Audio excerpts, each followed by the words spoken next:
নমস্কার বন্ধুরা, পুরো ভিডিওটা দেখার জন্য তোমাদের কাছে অনুরোধ রইল। কান্টি ফুড এন্ড সোনালিস কিচেনের তরফ থেকে তোমাদের সবাইকে জানাই স্বাগত। আমার আজকের রেসিপি মোচার চপ। অনেকেই তো অনেক রকমভাবে তৈরি করেছে, আমি কিভাবে তৈরি করলাম সেটাই তোমাদের সাথে শেয়ার করছি। আর এটা খেতে খুবই ভালো হয়। দেখো, প্রথমে মোচাটাকে আমি ছাড়িয়ে নিয়েছি, ভিতরের শীষটা আর পাপড়িটা ছাড়িয়ে এরকম কুচি কুচি করে কেটে নিয়েছি। ভালোভাবে দুটো ধোয়া দিয়ে নিয়েছি। আর এবার প্রেশার কুকারের মধ্যে ঢেলে নিচ্ছি পুরো মোচাটাই। প্রেশার কুকারে আমি একটা সিটি মেরে নেব।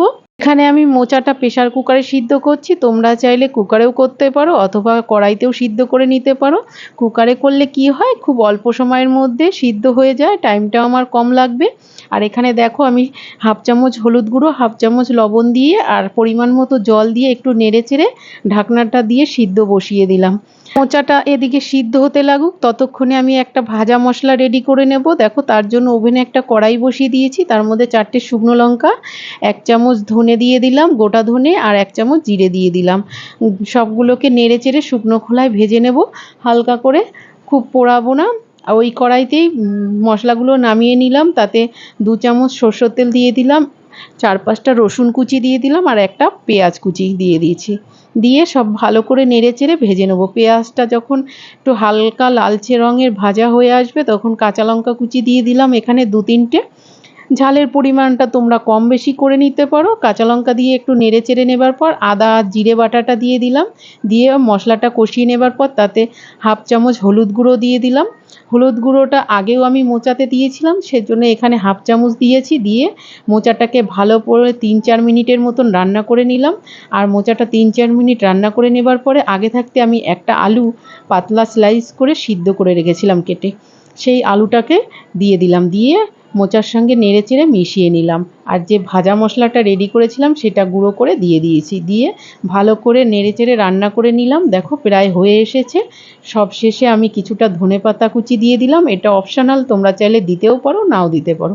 আমার মোচার পুরটা রেডি হয়ে গেল, নামিয়ে নিলাম। দেখো, মোচার চপটা ভাজার জন্য আমি বেসনের ব্যাটারটা রেডি করে নেব। তার জন্য 100 গ্রাম বেসন নিয়েছি, স্বাদ মতন লবণ দিয়েছি, হাফ চামচ গোলমরিচ গুঁড়ো, হাফ চামচ হলুদ গুঁড়ো, সাথে 1 চিমটে বেকিং সোডা দিয়ে দিলাম। দিয়ে শুকনোগুলো সব ভালোভাবে মিলিয়ে নিলাম। আর এখানে অল্প অল্প জল দিয়ে ব্যাটারটা আমি ভালো করে ফেটিয়ে নেব।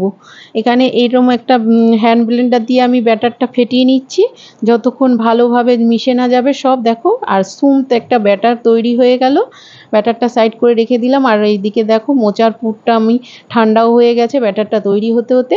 আমি এবার হাতের মধ্যে একটু ময়দা মাখিয়ে নিলাম, আর ডান হাতে একটুখানি করে গোল করে নিয়ে চ্যাপ্টা করে হাতে শেপ দিয়ে নিচ্ছি চপের আকার।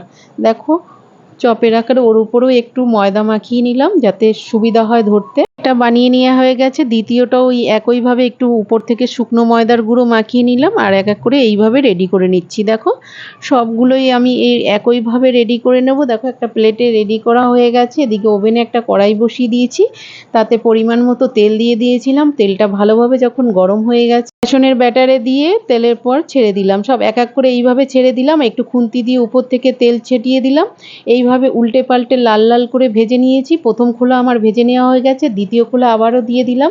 ওই একইভাবে সবগুলো হালকা এক পিঠ লাল হলে উল্টে দিচ্ছি, আবারও সব এইভাবে লালচে করে উল্টে পাল্টে ভেজে নেব। দেখো বন্ধুরা, দেখতেই কতটা সুন্দর ও লোভনীয় লাগছে, খেতে দুর্দান্ত হয়েছিল। আর বাজার থেকে কিনে খেতে হবে না চপ, এইরকমভাবে তোমরাও বাড়িতে বানিয়ে নিতে পারবে। দেখো, সবগুলো আমার রেডি হয়ে গেছে, এইগুলোও আমি তুলে নিচ্ছি। ব্যাস, তৈরি হয়ে গেল আমার মোচার চপ। একটা প্লেটে সার্ভ করে নিচ্ছি। এবার গরম গরম পরিবেশন করুন। বন্ধুরা, এইভাবে তোমরাও একবার অবশ্যই বাড়িতে ট্রাই করো। আর আমার ভিডিও ভালো লাগলে লাইক কমেন্ট শেয়ার করো। তাহলে দেখা হচ্ছে পরের ভিডিওতে নতুন একটি রেসিপি নিয়ে। আজকের মতন টাটা।